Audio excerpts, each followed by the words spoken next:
So if you eat a lot of protein in one meal, where does it all go? It's typically recommended to consume between 20 and 40 grams of protein per meal depending on body size, because this is the rate that will maximize protein synthesis. Additionally, it's estimated that we only absorb between 5 and 10 grams of protein per hour. Therefore, if you consume 50 grams of a slow digesting protein, one might expect you wouldn't absorb all of it by the time that it got to your large intestine, where you are unable to continue to absorb amino acids. We do see that the consumption of 70 grams of protein in one meal does increase whole body protein synthesis more than consuming 40 grams. There is slight benefit from consuming more protein in one meal, but the benefit in regards to muscle protein synthesis begins to plateau once you get to about 40 grams, and the additional benefits are trivial. But as you can see by this blue dotted line, once you go beyond 40 grams, amino acid oxidation, which is the process of turning amino acids into energy, continues to increase rapidly.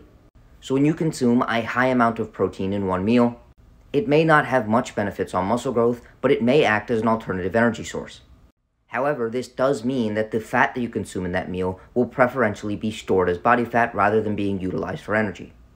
Additionally, as you consume more protein in one meal, the amount of gluconeogenesis you undergo will increase. And this is the process of turning amino acids into glucose, which can also subsequently be used as energy. However, there is actually energy required to convert amino acids into glucose. Therefore, after a high protein meal, energy expenditure will slightly increase, which is likely why high protein diets do appear to be favorable for metabolic rate. With that being said, some of these amino acids aren't just used for muscle growth. We can use amino acids for things like enzymes, repairing collagen, meaning our skin, hair, and nails. And many of these amino acids can actually enter into the brain and be used as neurotransmitters. And these are simply the chemical messengers that allow me to talk to you. And even though we may only be able to absorb 5 to 10 grams of protein per hour, there is evidence that amino acids can actually be stored inside of our intestinal cells, be broken down over time, and these amino acids are then absorbed into the bloodstream. Therefore, let's say you ate 50 grams of protein. You may actually absorb all 50 grams, and you may absorb 5 to 10 grams per hour. And the way that this is regulated is by the storage of protein inside of these intestinal cells, specifically the enterochromaffin cells, which can then subsequently be broken down and released into the bloodstream. So after 100 grams of protein, you may continue to have amino acids being absorbed into the bloodstream for more than 5 to 10 hours after consuming that meal.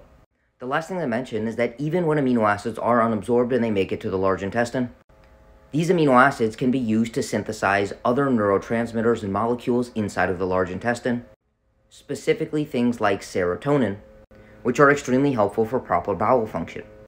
And these amino acids can even be used as a source of energy, carbon, or nitrogen by the bacteria in our large intestine.